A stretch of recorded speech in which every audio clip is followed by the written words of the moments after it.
한없는 은총을 허락해 주셔서 감사합니다.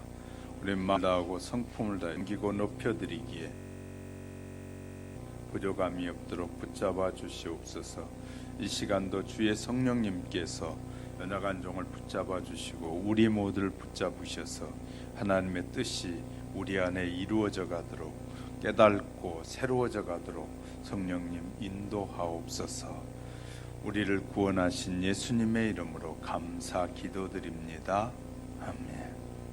모든 사람에게 정하신 시간과 때를 분별하고 열심히 배우고 깨달아서 영적인 미래를 활짝 열어가는 지혜로운 저와 여러분이 되시기를 주님의 이름으로 축복합니다.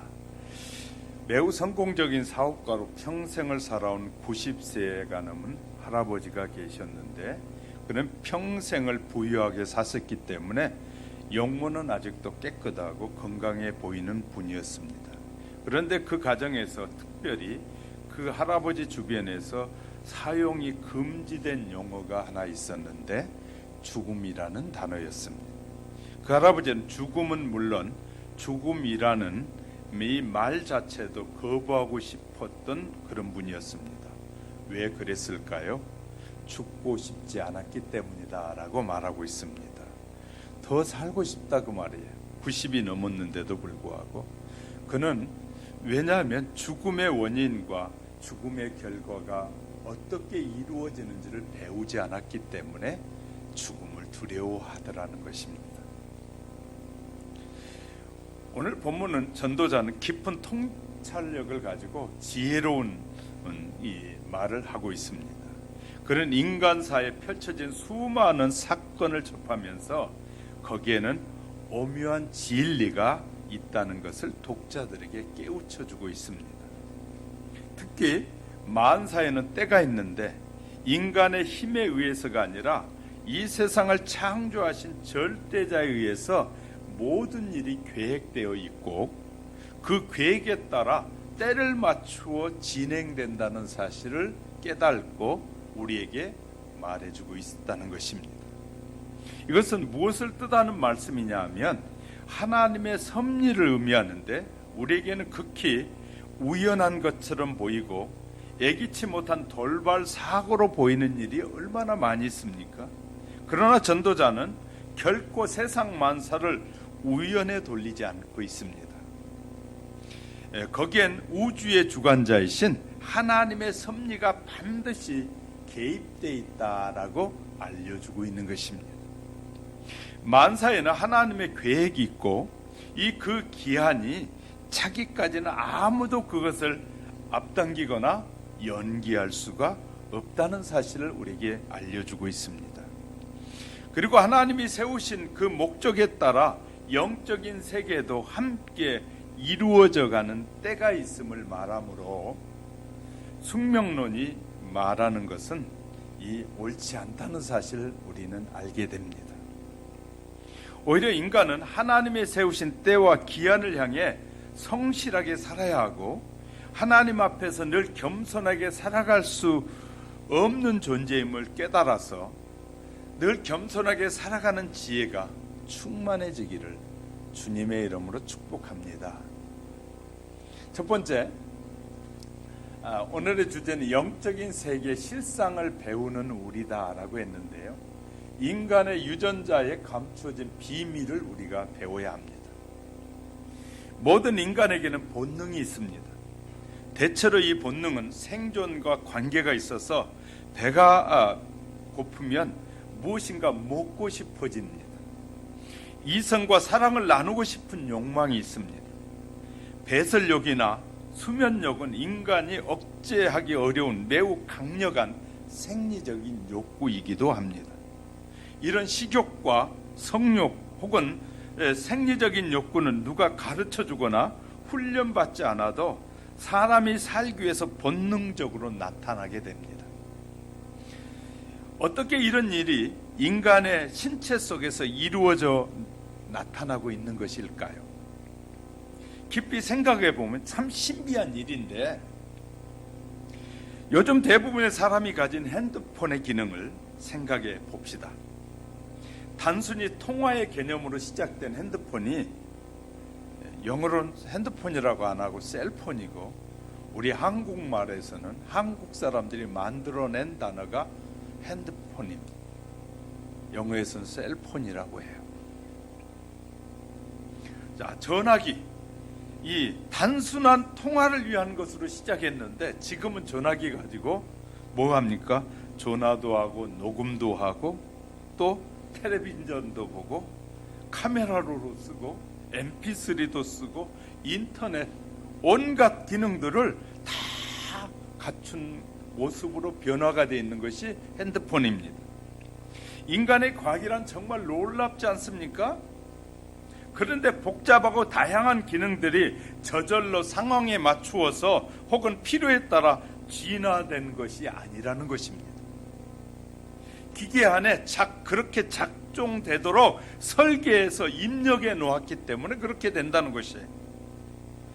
그런 기계와는 비교가 안 될 만큼 복잡하고 정교한 사람이라는 기계는 도대체 어떤 원리로 작동하고 있는 것일까요? 이것은 인간의 상식이나 과학으로도 풀 수 없는 수수께끼 같은 것이죠. 인류의 기원과 함께 인간의 문제들은 성경은 어떻게 설명하고 있을까요? 인간이 영원히 살고 싶은 욕망을 전도서 우리가 읽었던 본문 11절에서는 하나님의 모든 것을 지으시되 때를 따라 아름답게 하셨고 또 사람에게 영혼을 사모하는 마음을 주셨느니라. 사람을 창조하실 때 생존에 필요한 여러 가지 본능들을 유전자라는 형태로 사람의 심령, 사람의 마음속에 심어주셨다는 거예요. 물론 그 유전자가 변형 혹은 변이가 되어서 질병을 나타내기도 하고 때로는 열등한 형태로 표현되기도 하지만 그러한 부작용들은 인간의 범죄 때문에 생겨난 결과라는 것입니다. 그러므로 모든 사람은 창조자이신 조물주로부터 부여받은 기본적인 본능들을 가지고 있다는 것이죠. 따라서 인간의 유전자 속에 새겨진 영혼을 사모하는 마음도 주셨다는 거예요. 저와 여러분의 유전자 속에는 영혼을 사모하는 마음도 함께 주셨다. 인간의 생존과 관련된 것이 본능을 따라서 영원히 살고 싶은 욕망이 절대자를 의지하고 싶은 신앙으로 표출돼서 우리에게 나타나게 되는 것입니다. 물론 신앙생활하지 않는 사람들도 있지만 죽음이라는 막다른 장벽 앞에서는 자신도 모르는 사이에 생명을 창조하신 하나님을 부를 수밖에 없더라는 거예요. 프랑스의 계몽주의 학자요 무신론자였던 볼테르가 임종을 앞두고 그 부인에게 이렇게 말을 했다고 합니다. 나는 하나님과 사람에게 버림을 받았어.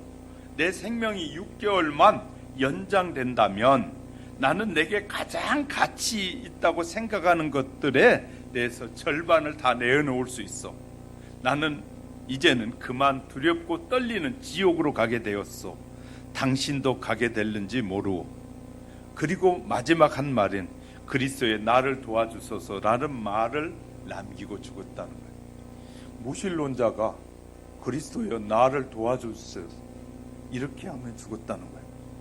얼마나 웃기는 일인지 모르죠. 왜? 하나님께서 우리에게 이렇게 영원히 사는 비법을 자세히 가르쳐 줬는데 그거에서는 관심을 갖지 않고 배우려고 하지도 않았다는 거예요.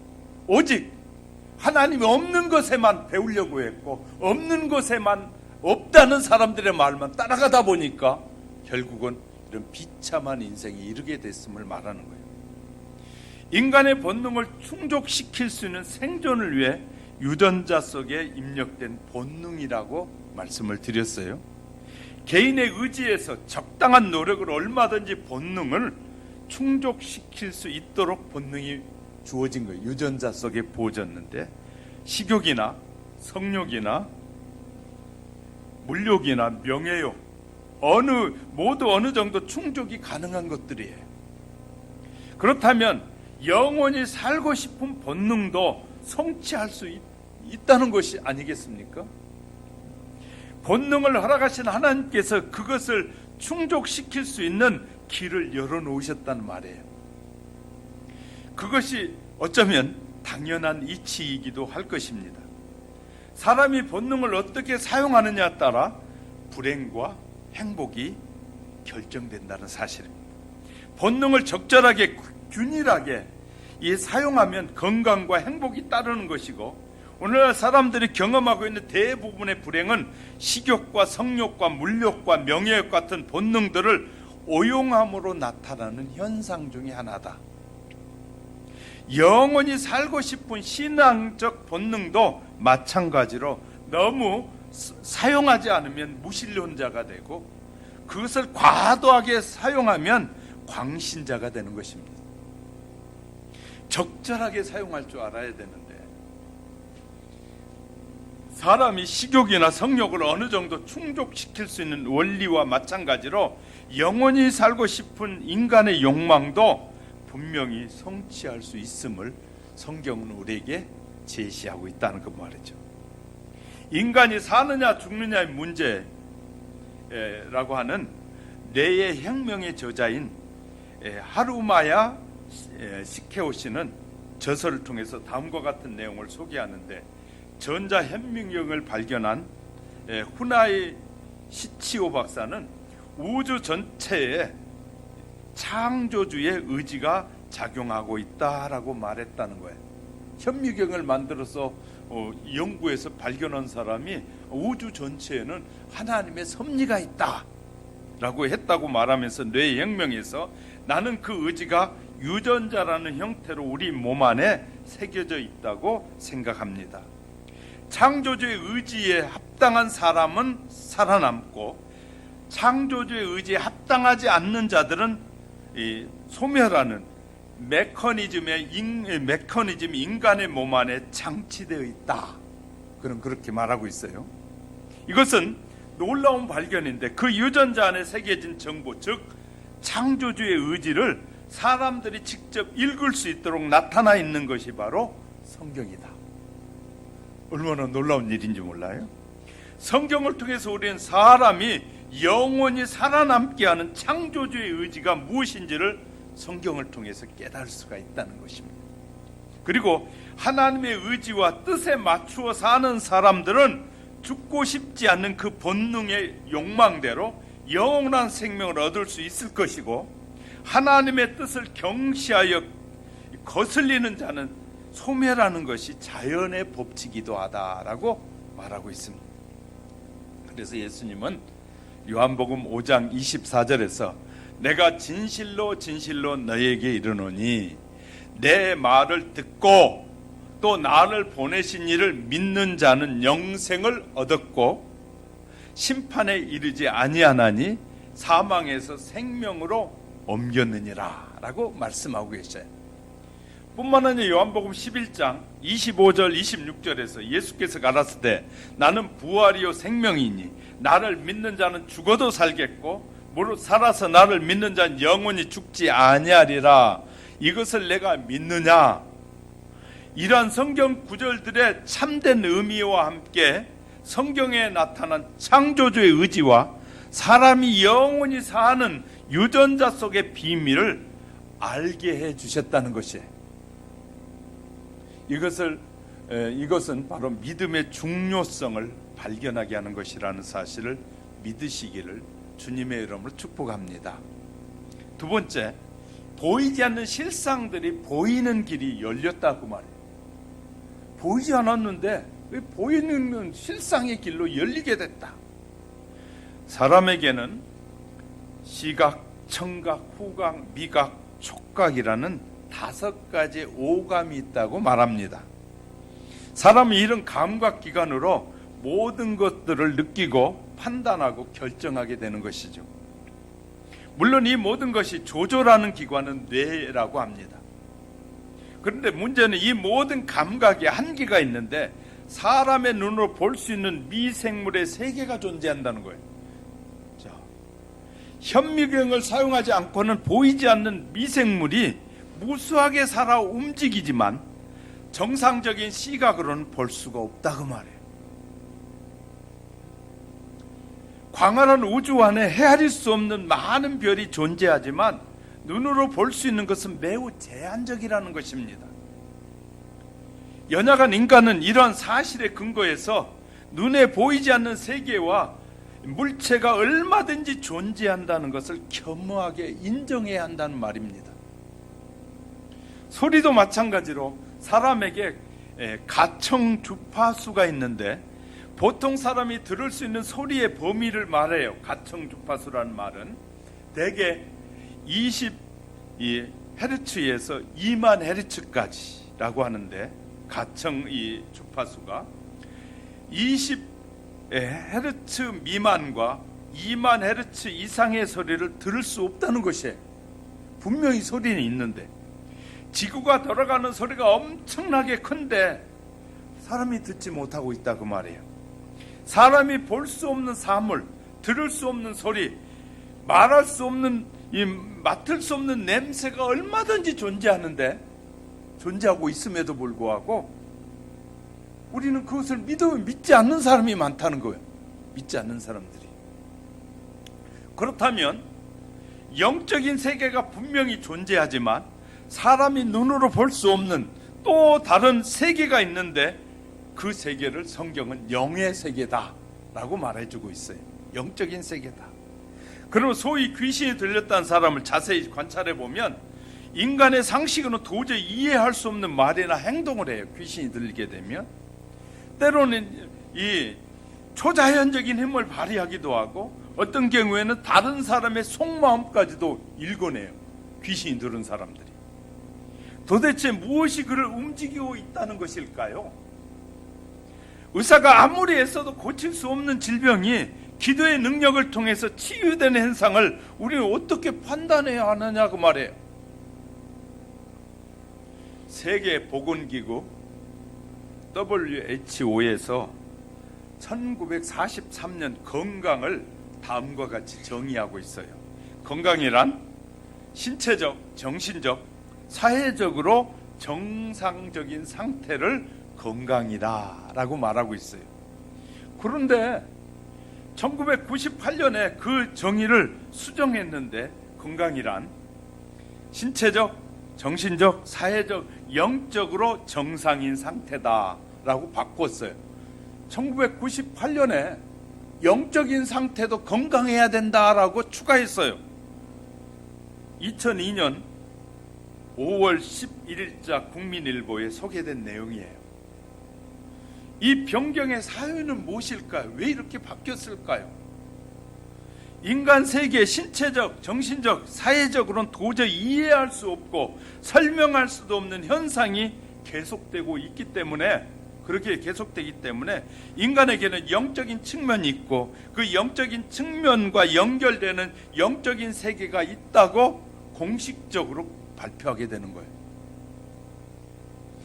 하나님의 계시가 세계를 인간이 하나님의 계시의 세계가 인간이 인식하게 되기 시작했다고 말이에요. 사람이 연구하여 발견한 결과가 아니라 이것은 하나님의 세계를 인간이 인지하기 시작했다. 그 말은 하나님께서 자기를 드러내실 때 계시하여 드러내심으로 말미암아 이 인간이 인식하기 시작했다. 특별히 불멸의 베스트셀러인 성경은 하나님과 인간의 관계를 매우 상세하게 기록하고 있습니다. 하나님께서는 주로 소리를 통해서 인간들에게 접근하셔요. 그분이 소리를 내어 말씀하실 때 사람이 그 소리와 그 말씀의 의미를 이해할 수 있게 된 것이에요. 그러니까 하나님이 우리에게 이해할 수 있는 언어와 이해할 수 있는 소리로 우리에게 말씀하시니까 우리가 이해되기 시작했다 그 말이에요. 하나님께서 창조하신 첫 인간 아담과 하와 이후에 하나님의 말씀을 최초로 들은 사람이 가인과 아벨이 제사를 드렸을 때 농산물로 제사를 드린 가인의 제사는 거절하셨고 양을 제물로 삼아 드린 아벨의 제사가 하나님 앞에 연락되게 됩니다. 가인이 몹시 불쾌해서 안식이 변하고 매우 분노하는 감정을 표출하게 됩니다. 그때 하나님의 음성이 들려오기를 창세기 4장 6절에 내가 분하여 함은 어찌 됨이며 안색이 변하면 어찌 됨이냐라고 했어요. 왜 네가 원색이 변하고 내가 이 분을 내느냐? 하나님이 예배를 받고 안 받고는 하나님이 알아서 하는데 왜 네가 안 받았다고 화를 내고 분을 내느냐라고 말씀하셨어요. 얼마 후에 가인이 동생을 아벨을 돌로 쳐 죽이게 됩니다. 그때 하나님이 다시 가인에게 나타나서 말씀하시기를 9절에 보니까 내 아우 아벨이 어디 있느냐라고 가인에게 묻자 가인이 그때 대답하기를 내가 알지 못하니이다. 내가 아우를 지키는 자입니까? 라고 답하게 돼요. 이때 가인과 아담 이후에 인간이 하나님과 나온 첫 번째 쌍방 대화가 소개되고 있는 거예요. 쌍방 대화가. 인간은 하나님께 그때 쌍방 대화에서 거짓말을 하게 돼, 가인이. 그러나 한 가지 분명한 사실은 사람이 영적인 세계와 대화를 제한적으로 할 수 있다는 것을 우리가 알게 되는 것이죠. 하나님의 뜻과 인간의 의지는 인류 역사가 계속 진행되면서 인간에 대한 하나님의 사랑과 죄인을 구원하시는 의지가 끊임없이 우리에게 드러나게 되는데 하나님의 존재는 하나님의 존재를 집단적으로 체험하면서 그분의 의지를 확실하게 깨달은 사람들이 있는데 그 집단이 이스라엘이에요. 이스라엘 집단이 하나님의 의지를 확실하게 깨달은 사람들. 그들은 이집트에 오랜 동안 이 노예 생활 속에서 모세의 인도로 이집트를 탈출해서 홍해를 건너고 시나이 반도를 지나서 지금의 팔레스타인 지역에 자리를 잡게 됩니다. 그들이 광야를 지나는 동안에 하나님의 임재하심을 목격하기도 했고 또 그들은 음성을 듣기도 했고 수많은 기적을 그들이 체험하게 됩니다. 존재는 그래서 하나님의 존재를 결탄코 부인할 수 없게 된 거예요. 하나님이 계시다라는 것을 광야에서 분명히 이스라엘은 알게 됐다고 말해요. 그들의 경험은 현실적이었고 사실적이었기 때문에 그 역사를 신화로 간주하는 사람이 있다면 다분히 의도적이라고 할 수 있어요. 안 믿으려고 하는 사람들이 신화라고 해버리는 거예요. 현대 사람들이 하나님의 이 존재를 믿기 어렵다고 말하지만 이스라엘 민족의 역사를 이해하면 오히려 하나님의 존재를 불신하기 어려워집니다. 이스라엘들 그렇게 하나님을 만나고 체험하고 경험한 것들을 그 역사 기록된 것을 본다면 하나님이 없다라고 말할 수 있는 것이 부끄러운 것이에요. 이스라엘 민족의 역사를 우리가 그래서 이해하면 너무너무 중요해요. 인간의 죄악이 하나님의 뜻과 상충하기 때문에 세상에는 고의로 하나님을 부인하는 사람들이 많아요. 성경 그러한 상황을 표현하기를 다윗은 이렇게 말해요. 시편 14편 1절에서 어리석은 자는 그 마음에 이르기를 하나님이 없다 하는도다. 베드로 후서에서 3장 5절에서 이는 하늘이 옛적부터 있는 것과 땅이 물에서 나와 물로 성립한 것도 하나님의 말씀으로 된 것을 그들이 일부러 잊으려 믿으려고 하지 아니함이기 때문이다 라고 말하고 있어요. 그러면 절 보세요. 우리가 학교에서 배운 나폴레옹은 실제 인물일까요? 나폴레옹은 실제 인물일까요? 사람들은 상식이나 오감의 범위를 벗어난 세계에 얼마든지 존재할 수 있다는 사실을 기억해야 하는데 어리석지 않고 즉 지혜로운 사람은 하나님의 존재를 겸허한 마음으로 인정하는 것이에요. 그리고 그 보이지 않는 영적인 세계는 영원히 보이지 않는 상태로 머물러 있지 않다는 것이에요. 예수 그리스도는 바로 그 보이지 않는 영적인 세계의 주인이셨어요. 2000년 전에 보이는 실체로 이 세상에 오셨어요. 보이지 않던 하나님이 보이는 모습을 하고 사람에게 오셨다고 말해요. 그분은 33.5세의 나이에 십자가에 매달려 죽으셨지만 3일 만에 부활하시고 40일 후에 하늘에 올라가셨어요. 그리고 그분이 남기신 소중한 약속은 요한복음 14장 2절 3절에서 내가 너희를 위하여 처소를 예비하러 가노니 가서 너희를 위하여 처소를 예비하면 내가 다시 와서 너희를 내게로 영접하여 나 있는 곳에서 너희도 있게 하리라. 약속이 성취되는 순간이 바로 보이지 않는 영적인 세계가 보이는 현실로 나타나게 되는 거예요. 이제 나타나게 될 것이에요. 자, 그러면서 또 마태복음에 마태는 마태복음 24장 30절 31절에 그때 인자의 징조가 하늘에서 보이겠고 그때 땅의 모든 족속들이 통곡하며 그들이 인자가 구름을 타고 능력과 큰 영광으로 오는 것을 보리라. 그가 큰 나팔 소리와 함께 천사들을 보내리니 그들이 그의 택하신 자들을 하늘 이 끝에서 저 끝까지 사방에서 모으리라. 예수님은 이렇게 약속하셨어요. 그러니까 보이지 않던 하나님이 보이시는 모습으로 오셔서 우리에게 이제 구체적으로 약속하셨다는 거예요. 그러면 이제 이렇게 또 물어보게 돼요. 나폴레옹은 실제 인물인가? 이 질문에 대해서 글쎄요라고 대답하는 사람은 아무도 없을 거예요. 그 사람은 본 적도 전혀 없으면서 나폴레옹을 봤어요? 그럼 뭘로 믿느냐면 역사적인 기록을 믿는 것이거든요. 나폴레옹이 있었다는 것을 우리가 기록된 역사를 통해서 믿는 것이에요. 신약 성경의 사복음서는 예수 그리스도의 행적을 기록해 놓은 책이라고 우리에게 말해요. 그것은 예수님과 함께 살면서 그분과 대화를 나누고 그분을 통해서 경험했던 수많은 이야기들을 기록해 놓은 책이라고 말해요. 다시 말하면 목격자들이 목격을 하고 한 증언인 것이에요. 이 모든 내용이 진실되고 참된 것입니다. 얼마든지 믿을 수 있는 것이라고 말해요. 예수님께서 말씀하시기를 요한복음 20장 29절에 너는 나를 보는 거로 믿느냐? 보지 못하고 믿는 자들은 더 복되도다. 이렇게 말씀하셨어요. 사랑하는 성도 여러분, 복된 성도 여러분이 되시기를 주님의 이름으로 축복합니다. 세 번째, 영원한 영적인 세계를 살아가야 할 우리라는 걸 알게 됩니다.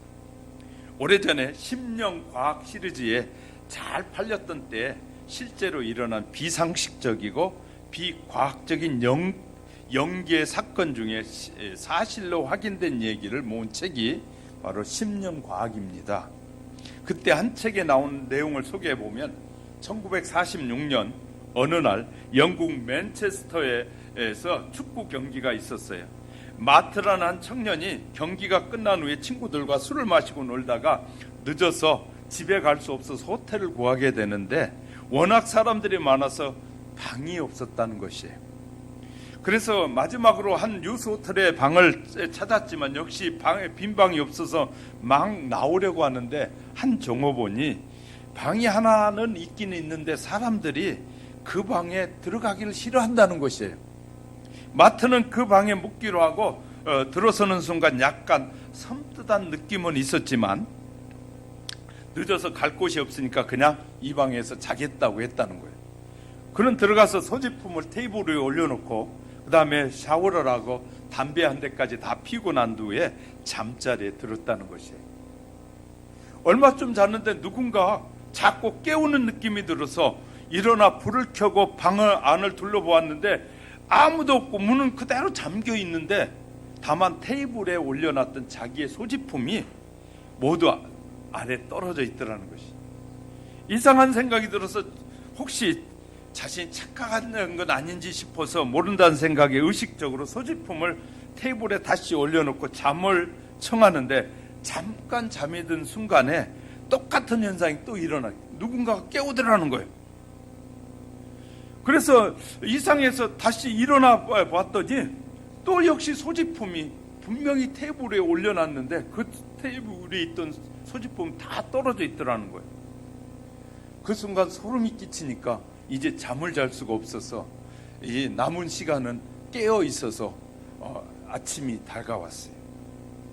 아침이 다가오자 그 호텔에 상의해 보니까 그 호텔은 마침 호텔에 오신 분들 중에 상담을 필요로 하는 사람들을 상담해 주는 상담 목사님이 있더라는 거예요. 그래서 그가 마트가 이 상담 목사님에게 자기가 밤에 경험했던 얘기를 쭉 들려줬다는 거예요.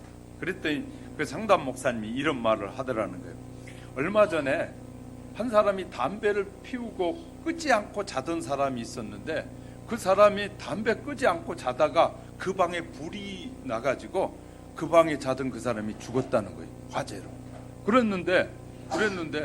그래서 그 방을 깨끗이 다시 리모델링을 해가지고 깨끗하게 정리해놨는데, 그 이후부터 그 방에서 담배를 피우는 사람이 자면은 꼭 그런 현상이 나타난다라고 말하더라는 겁니다. 물론 그렇게 이거 얼마나 놀라운 일입니까? 대부분의 사람들이 이렇게 말하면 죽은 영혼이 와서 그를 건드린다고 말하는 거예요. 대부분의 사람들이. 그러면 이렇게 절 보세요. 지금까지 살아있는 지구가 70억 인구라고 지금 말하는데, 70억 인구 사람보다 먼저 죽은 사람이 많을까요? 지금 사람이 많을까요? 옛날에 살았던 사람이 훨씬 많을 거예요. 그런 모든 영혼들이 떠돌아다니며 산다면 이 얼마나 불편한 일이겠어요. 우리가 부모에게, 조상에게 제사를 드리는 이유 중에 하나가 부모가 자식에게 잘하도록 도와주도록 제사를 드리는 건데, 제사의 목적이 거기에 있는 것이니까. 모든 부모가 도와주려고 하는데, 그러면 영적인 세계에서도 싸움이 일어날 거 아니에요. 그죠? 말이 안 되는 말이라 그 말이에요. 하려고 지금 제가 얘기하는 거예요. 사람이 죽으면 몸에서 그 영혼이 분리되어 영혼이 없어지지 않고 별도의 개체로 존재하고 있을까요? 물론 그렇게 생각하는 사람이 많습니다. 그러나 사람이 죽으면 그만이지 그 영혼이 어떻게 존재할 수 있느냐는 사람도 있습니다. 후자의 생각을 한 사람은 그 호텔방에서 일어난 사건을 어떻게 설명하겠느냐고 말이에요.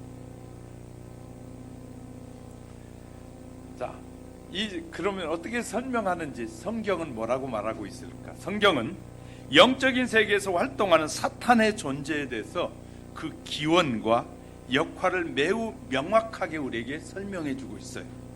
히브리어에서 사탄이라는 말은 대적자, 고발자, 고소자라는 의미입니다.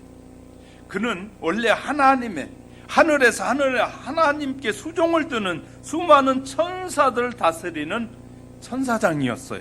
사탄은 그가 영들에게 세계에서 일어난 사건이나 현상을 정확하게 이해할 수 없습니다. 하늘나라에서 일어난 일을 우리가 다 이해할 수는 없지만 성경이 우리에게 말해주니까 알 수 있다 그 말이에요. 그런데 성경에 나타난 설명대로 그 천사장의 이름은 루시퍼라고 하는데, 자신이 섬기는 하나님과 같은 높은 존재가 되기를 원해서 부와 천사들 충동해서 마침내 반역에 동조하였다가 함께 하늘에서 쫓겨나게 됐다라고 성경이 가르쳐주고 있어요. 그 시점은 정확하게 알 수 없지만 하나님께서 지구를 만드시기 전에 이 지구로 이제 만들어진 지구 안에 침입하게 되는 거예요. 사탄이 들어오게 되는 것이죠. 성경은 이 인간을 타락하게 만든 장본인이 사탄이라고 말하잖아요. 이사야 14장 12절 14절에서 너 아침의 아들 계명성이여 어찌 그리 하늘에서 떨어졌으며 내 열국을 없는 자여, 열국을 뒤엎는 자여 어찌 그의 땅에 찍혔는고, 열국 하늘에 있던 자가 땅에 찍혔는고, 내가 내 마음에 이르기를 내가 하늘에 올라 하나님의 묵별 위에 나의 보좌를 높이리라. 내가 북극 지폐 산 위에 좌정하리라. 가장 높은 구름에 올라 지극히 높은 이와 같아지리라 하도다. 이렇게 하늘로부터 쫓겨난 사탄이 하는 일이 하나님을 대적하고 하나님과 싸움을 하는 대적자라는 거예요. 인간은 인간을 패망과 멸망으로 끌어가는 것이 사탄이라고 성경은 가르쳐주고 있단 말이에요. 이렇게 하나님께서는 사람을 구원하시라고 끊임없이 일하시는데, 반면에 사탄은 인간을 죄와 불행과 사망으로 끌어가려고 쉼없이 활동하는 것이 사탄이다. 성경은 이렇게 말하고 있어요. 오늘날 세상에 수많은 사람을 이 사탄의 존재에 대해서 무지함으로 종교적 오해를 하게 되고 미신에 빠져서 정신적으로 영적으로 병들어 고통 중에 신음한다 그 말이에요. 수많은 사람들이. 오늘날 죽은 자의 영혼이 마치 살아있는 것처럼 행세하는 것은 모두 사탄의 변장술과 사탄의 속임수라는 사실을 분명하게 인식해야 할 것입니다. 모든 영적인 현상에 대하여 혼란스러움이 사라지게 돼요. 그렇게 정리가 되면 영들의 세계에 대한 올바른 분별력을 우리가 가져야 된다는 것이에요. 그러면 사탄이 대적하는 하나님은 어떤 존재, 개체로 존재하시고 계실까?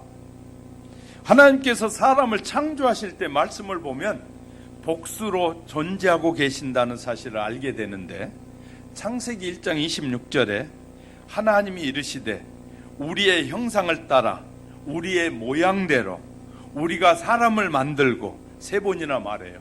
우리가 그들을 바다의 물고기와 하늘의 새와 가축과 온 땅과 땅에 기는 모든 것을 다스리게 하자. 여기에 나타난 하나님을 원어에서는 엘로힘이다라고 말하는데, 복수 명사이기 때문에 우리라는 표현을 자연스럽게 쓰고 있는 것이에요. 성경 전체의 흐름을 상고해 보면 하나님은 세 분의 개체로 존재하고 또 계심을 우리는 알 수 있습니다. 인간에게는 참으로 신비한 현상이지만 성경은 분명히 세 분의 역할을 설명해 주고 있어요. 예수님께서도 마태복음 28장 1절에서 아버지와 아들과 성령이라는 표현으로 세 분의 존재를 분명하게 구별해 주고 계십니다. 사도 바울도 삼위 하나님을 존재로 표현하기를 빌립보서 2장 6절에 보면 예수님은 본래 하나님의 본체임을 강조하고, 또 고린도 후서 이 13장 13절에서 주 예수 그리스도의 은혜와 하나님의 사랑과 성령님의 교통하심이 너희 무리와 함께 있을지어다 라고 하면서 하나님은 삼위라는 사실을 성경은 우리에게 말해주고 있다 그 말이에요. 또한 성경에서는 천사들에 대한 언급이 자주 나와요. 천사들이 뭐냐? 히브리서 1장 14절에 보면 모든 천사들은 섬기는 영으로서 구원받을 상속자들을 위하여 섬기라고 보내심을 받은 존재다라고 말하고 있어요. 하나님을 섬기고 또 하나님이 창조한 사람을 섬기도록 만든 것이 천사다라고 성경이 우리에게 가르쳐주고 있단 말이에요. 얼마나 놀랍습니까? 그리고 하늘에 거주하는 천사들이 있는가 하면 하늘에서 쫓겨난 천사들이 있다라고 말하고 있어요.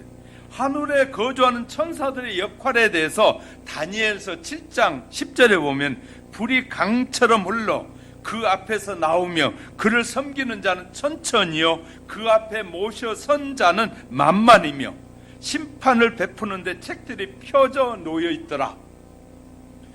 그러므로 타락을 그러므로 타락한 천사들은 하늘에서 하나님의 보좌의 주변에 머무르면서 그분의 수종을 들고 있다 그 말이죠. 있었던 천사들, 타락한 천사들은. 그렇지만 타락하지 않는 천사들은 지금 하나님의 보좌에서 하나님의 이름을 높이고 찬송하고 있다라고 설명하고 있어요. 하나님의 지시를 따라서 이 세상에 구원을 받아야 될 수많은 사람들을 섬기게 하려고 천사들을 때로는 보내신다. 이렇게 성경은 우리에게 가르쳐주고 있다. 이렇게 분명하게 증거하고 있는 사실을 배우고 믿어서 늘 우리는 승리하는 영적인 세계의 승리자가 되도록 우리를 이끌고 계신 하나님의 뜻을 깨닫는 저와 여러분이 되시길 주의 이름으로 축복합니다. 말씀을 정리해 보면 영적인 세계는 선을 상징하는 하나님의 세계와 악의 본체인 사탄의 세계로 나눠지게 있다. 영적인 세계는 즉 두 세계가 존재하고 있단 말이에요. 하나님과 타락하지 않는 천사들은 인간의 행복과 인간의 구원과 생명을 추구하기 위해서 늘 애쓰는 것이 바로 천사들이다. 그러나 사탄과 악한 천사들은 인간의 불행과 멸망을 위해서 치열한 전투를 벌이고 있어요. 이러한 선악의 싸움터에 인간은 어느 편에 서느냐에 따라서 운명이 영원히 달라지게 된다. 저와 여러분 운명이 달라지게 된다고 말하고 있어요. 그래서 바울은 에베소 성도들에게 에베소 6장 12절에서 우리의 씨름은 혈과 육에 상대하는 것이 아니라 통치자들과 권세들과 이 어둠의 세상 주관자들과 하늘에 있는 악의 영들을 상대함이라. 다시 말해 저와 여러분이 세상에 상대하는 것이 아니라 영들과의 상대를 하고 있는 것이다. 사람의 지식과 힘으로는 사탄을 대적할 수가 없다고 말해요. 성경 그것도 가르쳐줘요. 겸손한 마음으로 우리의 구원자이신 예수 그리스도께 돌아와서 그분을 의지하고 그분을 나의 주인으로 모실 때만이 영적 전쟁에 승리할 수 있고 하나님이 예비한 그 나라에 영원토록 행복하게 살 수 있음을 말해주고 있다고 말해요. 자, 그러므로 저와 여러분이 어느 편에 섰나? 나는 그리스도 예수의 편에 서 있어야만이 영원한 선하신 하나님의 뜻의 안에서 우리가 영생을 누릴 수 있음을 성경이 우리에게 가르쳐주고 있단 말이에요. 우린 그걸 배우고 있는 것이에요. 그러니까 배우지 못한 사람들은 뭐 하게 되네? 하나님이 어디 있느냐고 말하고 영적인 세계가 어디 있느냐고 말하는데 배우고 나니까 영적인 세계가 선하신 영과 악한 영의 전쟁터가 영적인 세계에 벌어지고 있는데 결국 선하신 영이 이긴다는 사실을 우리에게 정확하게 알려주고 있단 말이에요. 사람들은 태어난 상태를 이 무지의 상태라고 말하면 태어나서부터 배우기 시작하잖아요. 무엇을 배우느냐에 따라 그의 인생이 달라지는데 저와 여러분 예수님을 알고 배워서 믿는다는 것은 엄청난 축복이라는 것입니다. 사랑하는 성도 여러분, 우리가 무엇을 배우느냐에 따라 그 직업이 달라지고 그 배움을 통해서 그 인생이 달라지잖아요. 그러니까 태어나면 물어봐요. 너는 뭘 하기 원하는? 그래서 돌이 되면 사람들이 아이들을 모아놓고 여러 가지 학자가 될 것인지 기술자가 될 것인지 뭐가 될 것인지 여러 가지 것들을 놓고 아이들이 뭘 잡느냐를 보면서 평가하려고 하잖아요. 그것이 어디 있느냐? 이런 분별력이 있는 거예요. 그러니까 아이가 태어나면서부터 어떤 지능을 갖고 태어났느냐, 어떤 쪽에 지능이 있느냐를 알려고 하는 거거든요. 그래서 그쪽으로 계속 배우면 학자가 되기도 하고, 그래서 교수가 돼서 다른 사람을 가르치기도 하고, 어떤 사람은 또 다른 분야의 엔지니어의 아주 명석한 머리를 가지고 있어서 그쪽으로 자꾸 개발하더니 어느 날 그 일의 탑의 사람이 되어져 가는 것이에요. 그런 것처럼 저와 여러분이 하나님을 배우고 알고 하나님을 바로 믿으면 하나님의 자녀가 되는 축복이 우리에게 주어지는 것이다. 할렐루야. 우리가 선택한 것은 너무나 중요한 것이에요. 하나님은 사람을 만드실 때 죽어 없어지게 하려고 만드신 것이 아니라 영원히 하나님과 함께 살려고 우리를 만드셨다는 거예요. 그런데 우리가 무엇을 선택하느냐에 따라 영원한 형벌을 받기도 하고 영원한 그 축복된 삶을 함께 영위할 수 있게 된다는 것입니다. 예수 그리스도를 선택하고 믿음을 통해서 저와 여러분의 남은 생에 정말 영원토록 하나님과 동행하는 축복의 역사, 하나님을 영화롭게 하는 하나님의 백성으로 끝까지 살아가도록 그 육체를 가진 동안에 수많은 싸움 속에서 변함없이 예수 그리스도만이 나의 구주라고 고백하면서 그분을 의지하여 승리하시기를 주님의 이름으로 축복합니다. 축복합니다. 기도합니다. 좋으신 하나님 은혜를 감사합니다. 우리에게 천국을 보여주셨고 영적인 세계까지도 다 드러내 보여주셨는데 수많은 사람들은 믿지 않고 있습니다. 하나님 아버지, 믿는 우리가 더 논리적으로 잘 설명하여 수많은 사람들을 가르치고 세워서 지옥에 가는 사람을 천국으로 가는 일에 아름답게 쓰여지도록 우리를 사용하여 주시옵소서. 우리의 믿음은 날마다 새로워지고 더 확고해져 가고 예수 그리스도를 닮아가는 신실한 사람들로만 변화시켜 주옵소서. 수많은 환난과 시련 앞에서도 예수 그리스도가 우리의 구주이심을 잊어버리지 않고 고백하는 삶을 사는 우리 모두가 되도록 역사해 주옵소서. 예수님의 이름으로 기도드립니다.